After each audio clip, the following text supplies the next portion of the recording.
കർത്താവായ യേശുക്രിസ്തുവിൻ്റെ നിസ്തുല്യ നാമത്തിൽ സ്നേഹവന്ദനം.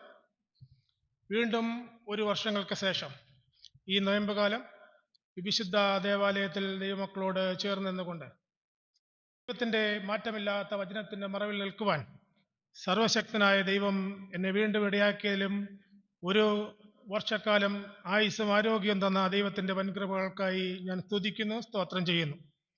ഇന്ന് ഇങ്ങനെ ഒരു അവസരം എനിക്ക് വേണ്ടി അനുവദിച്ചു തന്ന പ്രിയപ്പെട്ട ഗീവർഗീസ് അച്ഛനോടുള്ള സ്നേഹവും നന്ദിയും ഈ സമയത്ത് അറിയിക്കട്ടെ.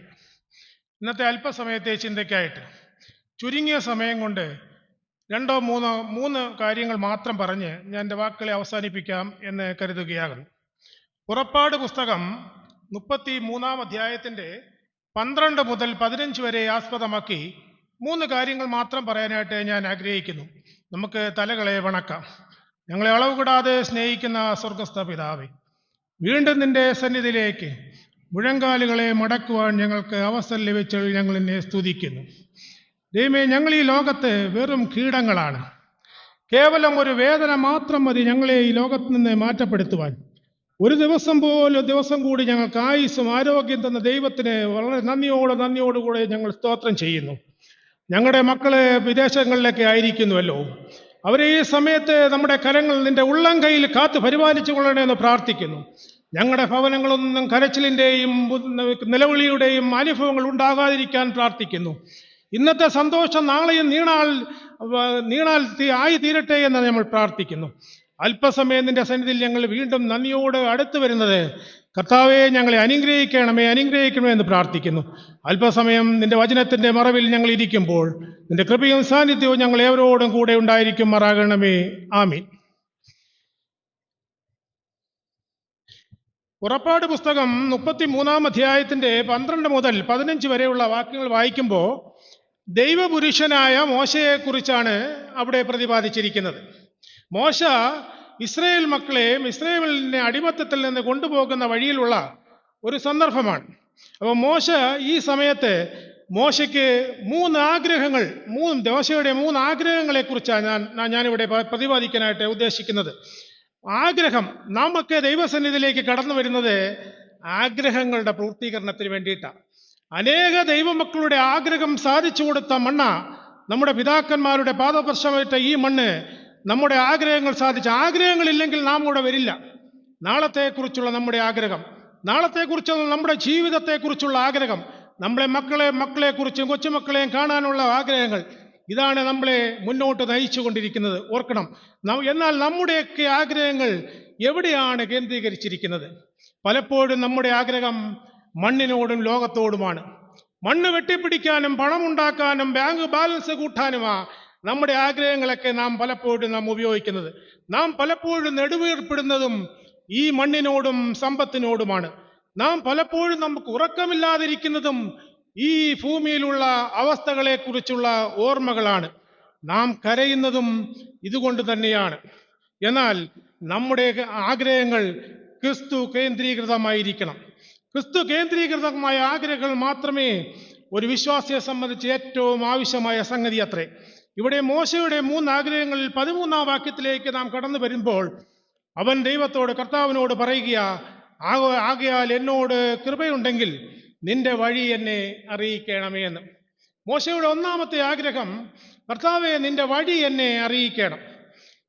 ഞാൻ ചോദിക്കട്ടെ, നമുക്ക് ദൈവത്തോട് പ്രാർത്ഥിക്കാനായിട്ട് കഴിയുമോ? കർത്താവെ, നമ്മുടെ വഴി, നമ്മുടെ വഴിയെക്കുറിച്ച് നമുക്ക് ദൈവത്തോട് നമ്മളൊന്ന് പ്രാർത്ഥിക്കണം. ദൈവത്തിന്റെ വഴി അറിയുക എന്ന് പറഞ്ഞാൽ അതിൻ്റെ അർത്ഥം വചനം അറിയുക എന്നുള്ളതാണ്. ദൈവത്തിന്റെ വഴി അറിയണമെങ്കിൽ ദൈവവചനം പഠിക്കണം. ദൈവവചനത്തിലൂടെ മാത്രമേ ദൈവത്തിന്റെ വചനം വഴി അറിയാനായിട്ട് സാധിക്കത്തുള്ളൂ. അപ്പോൾ ദൈവത്തിന്റെ വഴി അറിയണമെങ്കിൽ ദൈവവചനത്തിന് നാം ചെവി കൊടുക്കണം. ധാരാളം പ്രസംഗങ്ങൾ നമ്മൾ 32 ദിവസവും ദൈവവചനം നമ്മൾ കേട്ടുകൊണ്ടിരിക്കുക. എന്നെങ്കിലും ഒരു ദിവസം ഈ വചനത്തിന് വേണ്ടി നമ്മൾ ചെവി കൊടുത്തിട്ടുണ്ടോ? അതോ കേട്ടിട്ട് ഈ ദേവാലയത്തിൽ നിന്ന് പുറത്തിറങ്ങിപ്പോകുമ്പോൾ മറന്നുപോകുന്ന അനുഭവമാണോ നമുക്കുണ്ടാകുന്നത്? നാം ചിന്തിക്കണം. ഈ ദൈവത്തിന് വഴി അറിയണമെന്ന് പറയുന്ന 2 കാര്യങ്ങൾ 12ാമത്തെ ഈ 33-ന്റെ 12 വാക്യം നാം പഠിക്കുമ്പോൾ അവിടെ എഴുതിയിരിക്കുന്നത് എന്തെന്നാൽ, നിന്നെ നിന്നെ നിന്നെ ഞാൻ ദൈവം പറയുക മോശയോട്, നിന്നെ ഞാൻ അടുത്ത് അറിഞ്ഞിരിക്കുന്നു. ആരാണ് അറിഞ്ഞിരിക്കുന്നത്? ദൈവം. ആരെയാണ് അറിഞ്ഞിരിക്കുന്നത്? മോശയാണ്. അപ്പോൾ ദൈവം മോശയെ അടുത്ത് അറിഞ്ഞിരിക്കുന്നു.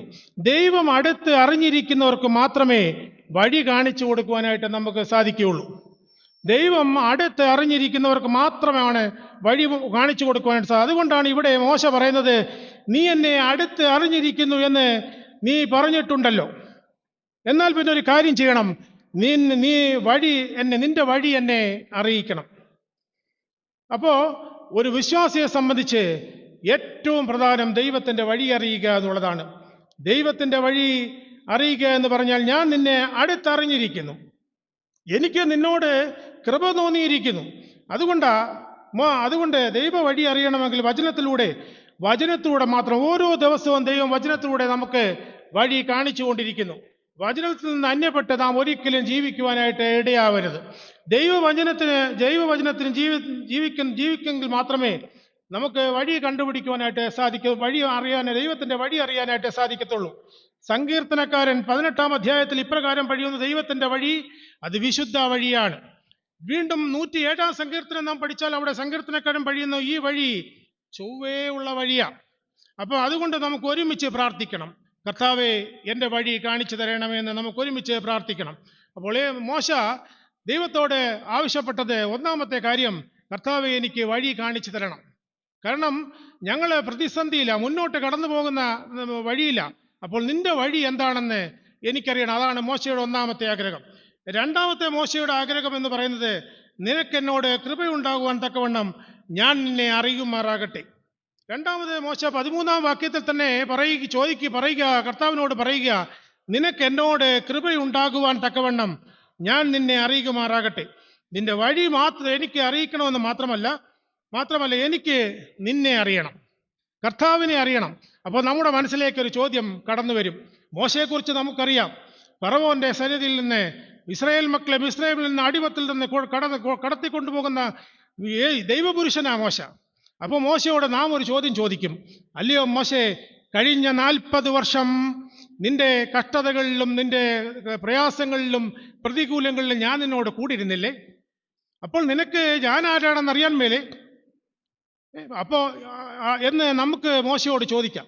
അപ്പോൾ ഈ പഴയ നിയമപുസ്തകം നാം പഠിച്ചാൽ കുറച്ചും കൂടെ മോശയെക്കുറിച്ച് കൂടുതൽ നമ്മൾ പഠിച്ചു വരുമ്പോൾ മോശയിൽ മറ്റുള്ളവരിൽ നിന്നൊരു പ്രത്യേകതയുണ്ട്. മോശയെ പോലെ ദൈവത്തോട് അഭിമുഖമായി സംസാരിച്ച ഒരു മനുഷ്യൻ നമ്മുടെ വേദപുസ്തകത്തിലില്ല. ദൈവത്തോട് മുഖാമുഖം നിന്ന് സംസാരിച്ച മനുഷ്യനാ മോശ. അപ്പോൾ ഇതിൽ നിന്ന് നാം മനസ്സിലാക്കേണ്ട ഒരു സത്യം എന്താണെന്ന് ചോദിച്ചാൽ, ഇവിടെ മോശയ്ക്ക് ദൈവത്തെ അറിയാൻ മേലാഞ്ഞിട്ടല്ല.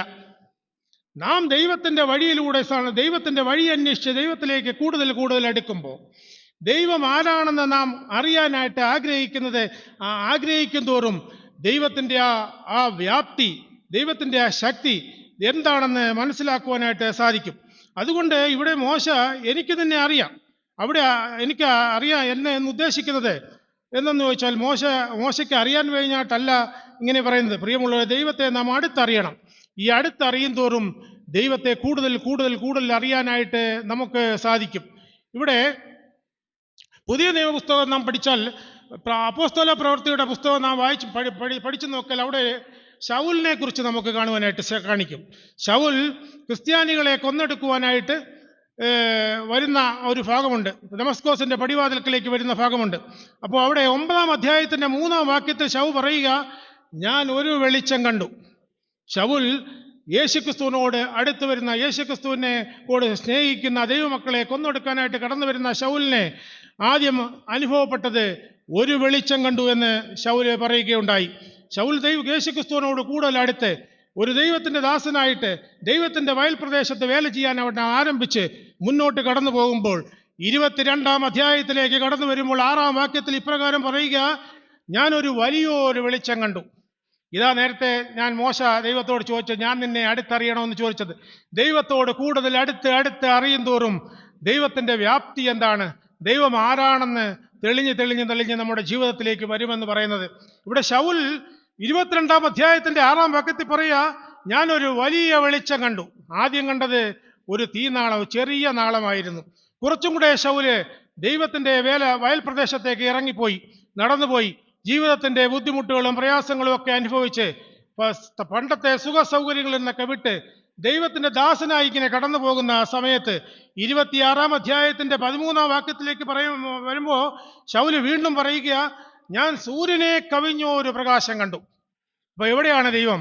ഓരോ നിമിഷവും നാം ദൈവത്തോട് അടുത്ത് കൊണ്ടിരിക്കുമ്പോൾ ഇതിന്റെ വ്യാപ്തി കൂടി കൂടി കൂടി കൂടി വരും.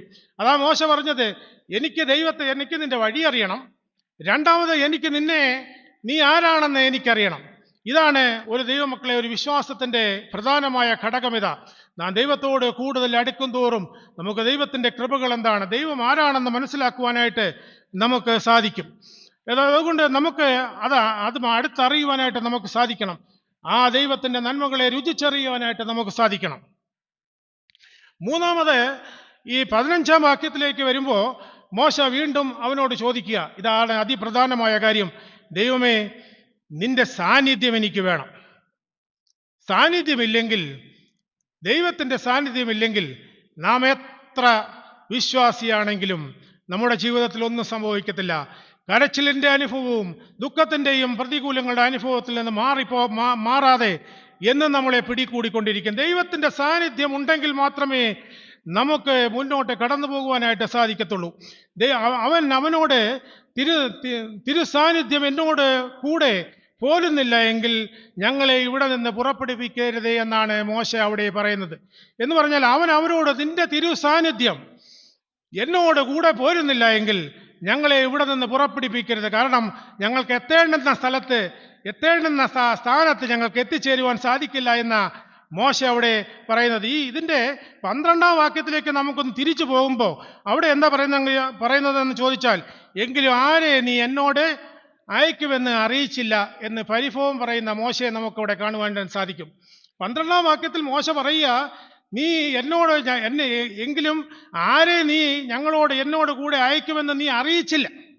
എന്നാൽ അവിടെ നിന്ന് കടന്ന് മോശയുടെ ആഗ്രഹം ദൈവത്തോട് അറിയിച്ചപ്പോൾ, നിന്റെ വഴി എനിക്കറിയണം, നിന്നെ എനിക്ക് കൂടുതലായിട്ട് അറിയണം, നിന്റെ സാന്നിധ്യം എൻ്റെ ജീവിതത്തിൽ ഞങ്ങളുടെ ഉണ്ടാകണമെന്ന് പറയുമ്പോൾ, പിന്നീട് 15-ാം വാക്യത്തിലേക്ക് നാം ഇങ്ങനെ കടന്നു വരുമ്പോൾ അവിടെ പറയുക, ആരും ഞങ്ങളുടെ കൂടെ വന്നില്ല എങ്കിലും നിന്റെ സാന്നിധ്യം ഞങ്ങളോട് ഉണ്ടായാൽ മാത്രം മതിയെന്ന് സാന്നിധ്യം ഉണ്ടാകാൻ ആഗ്രഹിക്കുന്ന മോശയെ നമുക്കവിടെ കാണാനായിട്ട് സാധിക്കും. ഇതാണ് ക്രിസ്തീയ ജീവിതം. നമ്മുടെ കൂടെ നിൽക്കുന്ന എല്ലാവരും നമ്മളെ തള്ളിപ്പറയും. അതാണ് ലോകം. നമുക്ക് ആരെയും വിശ്വസിക്കാൻ കഴിയാത്ത ലോകത്താണ് നാം ജീവിക്കുന്നത്. ഇടവും വലവും മുമ്പിലും പുറകിലിരിക്കുന്നവരെ വാക്കുണ്ടെങ്കിൽ നമ്മളെ കുത്തിമലർത്താൻ നോക്കിയിരിക്കുന്ന കാലത്താണ് നാം ജീവിക്കുന്നത്. നമ്മളെ ഒറ്റപ്പെടുത്തുന്ന അവസ്ഥ ഉണ്ടാവും. എത്ര നമ്മളെ ദൈവത്തിന്റെ സന്നിധിയിലേക്ക് ഉയർന്നു വന്നാലും കുത്തി താഴെയിടാൻ, സ്തെഫാനോസിനെ കല്ലെറിഞ്ഞു കൊല്ലുന്ന പോലെ കല്ലെറിയാനായിട്ട് ജനം ഇങ്ങനെ കൂടി നിൽക്കുക. അതാ ഒരു സ്ത്രീയെ പിടിച്ചുകൊണ്ട് കുറെ ആൾക്കാർ വരിക. ഞാൻ പറഞ്ഞിട്ടുള്ളതായിരുന്നു തോന്നുന്നു. ആ സ്ത്രീയെ പിടിച്ചുകൊണ്ട് മുന്നോട്ട് വരുമ്പോ ന്യായപ്രമാണമൊക്കെ കൈവച്ച് വായിച്ചുകൊണ്ടാ വരുന്നത്. ദൈവത്തിന്റെ ന്യായപ്രമാണം എന്തിനറിയാം? ഇവളെ കല്ലെറിഞ്ഞു കൊല്ലണം. ഇതാണ് ലോകം. നമ്മളെ ഒറ്റപ്പെടുത്തുന്ന ലോകത്തിലാണ് നാം ജീവിക്കുന്നത്. നമുക്ക് വിമർശനങ്ങൾ ഉണ്ടാവും. നാം എത്രയും ദൈവത്തോട് അടുത്ത് കൊണ്ടിരിക്കുന്നതോടും നമ്മളെ വിമർശനങ്ങൾ ഉണ്ടാവും, നമ്മളെ കരിവാരി തേക്കുന്ന അനുഭവങ്ങൾ ഉണ്ടാവും. പതറിപ്പോകരുത്. കാരണം ഇത് പിശാചിന്റെ പ്രവൃത്തിയാ. ദൈവത്തിന്റെ സന്നിധിയിലേക്ക് ആരൊക്കെ അടുത്ത് വന്നിട്ടുണ്ടോ അവർക്കെല്ലാം അനുഭവങ്ങളാണ് ഉണ്ടായത്.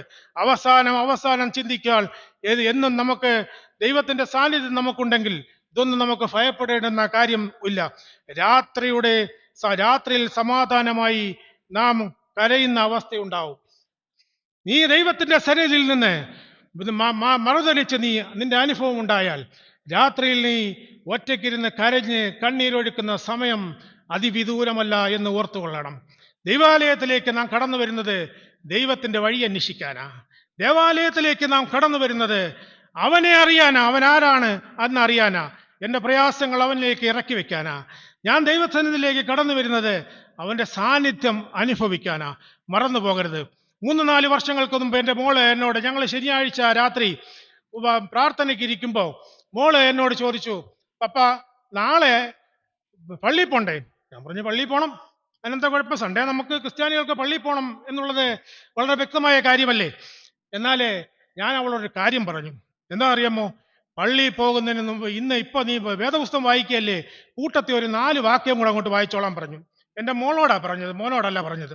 1 കൊരിന്ത്യർ 14-ാം അധ്യായത്തിലെ 34-35 വാക്യം നീ വായിക്കണം, അത് ധ്യാനിക്കണം. 1 തീമോത്തിയോസ് 2-ാം അധ്യായത്തിന്റെ 11-12 വാക്യങ്ങൾ വായിക്കണം. ഇത് മനസ്സിൽ വെച്ചോണം. എന്തിനാ ദേവാലയത്തിലേക്ക് പോകുന്നത്? പ്രാർത്ഥിക്കാനാ പോകുന്നത്. ദൈവത്തിന്റെ വഴി എന്താ? അത് സ്നേഹത്തിന്റെ വഴിയാ, അത് സാഹോദര്യത്തിന്റെ വഴിയാ, അത് സമാധാനത്തിന്റെ വഴിയാ. അത് മനസ്സിലാക്കി ദേവാലയത്തിലേക്ക് കടന്നു പോകണമെന്ന് എൻ്റെ മോളോട് ഞാൻ പറയുകൊണ്ട്, ഈ വാക്യം മനസ്സിൽ നിന്ന് നീ ഒരിക്കലും മാറ്റിക്കളയരുത്. നീ ഈ 2 വാക്യങ്ങൾ മനസ്സിൽ കുറിച്ചു കൊണ്ടുപോകണം. ദേവാലയത്തിന്റെ പടി ചവിട്ടുമ്പോ ഈ വാക്യങ്ങൾ നിന്റെ മനസ്സിൽ ഓർക്കണം. നീ എന്തിനാ ദേവാലയത്തിൽ പോയെ? പ്രാർത്ഥിക്കാനാ പോയെ. കാരണം നമ്മൾ ദൈവത്തിന്റെ സാന്നിധ്യം അറിയാനാ പോയത്. എൻ്റെ ആഗ്രഹങ്ങൾ സാധിക്കാനാ. ഇവിടെ വന്ന് മുട്ടുകുത്തി അനേകർ ദൈവത്തിൽ നിന്ന് മുട്ടുകുത്തി ആരും നിരാശരായിട്ട് പോയിട്ടില്ല. ഇത് അനുഗ്രഹത്തിന്റെ ദേവാലയമാ, അനുഭവങ്ങളുടെ ദേവാലയമാ. ആരും നശിച്ചു പോയതായിട്ട് എൻ്റെ ചരിത്രത്തിൽ 53 വർഷത്തിനകത്ത് ഞാൻ കണ്ടിട്ടില്ല. ഇവിടെ നമ്മുടെ മാതാപിതാക്കൾ കരഞ്ഞ് വിലപിച്ച് കണ്ണീരോടെ പ്രാർത്ഥിക്കുന്ന ഒരു തലമുറയെ കണ്ടാ ഞാൻ വളർന്നത്. ധാരാളം പിതാക്കന്മാരും മാതാക്കന്മാരും ഇവിടെ വളരെയധികം കരയുന്ന അനുഭവങ്ങൾ ഉണ്ടായിട്ടുണ്ട്. നമ്മൾ ഇന്ന് എത്രയോ സൗഭാഗ്യങ്ങളാ. ഓർത്തോണം, യുദ്ധങ്ങളും യുദ്ധശ്രുതികളും കുറിച്ച് കേൾക്കുമ്പോൾ ലോകാവിന്റെ അന്ത്യത്തിലേക്ക് കടന്നു പോവുക. നമുക്കെല്ലാമായി എന്ന് നാം ചിന്തിക്കുമ്പോൾ ചിലപ്പോൾ എല്ലാം നഷ്ടപ്പെടുന്ന അവസ്ഥയുണ്ടാവും. അതുകൊണ്ട് നീ നിന്റെ അടുത്തിരിക്കുന്നവരോട് ഒന്ന് സംസാരിക്കണം, ഒന്ന് ചിരിക്കണം, എല്ലാം കളയണം. നമുക്ക് ഇവിടെ ഒന്നുമില്ല കൊണ്ടുപോകാനായിട്ട്. അധികാരങ്ങളെല്ലാം വൃഥാവത്രേ. ഈ അധികാരങ്ങളൊന്നും നമ്മൾ കൊണ്ടുപോകത്തില്ല.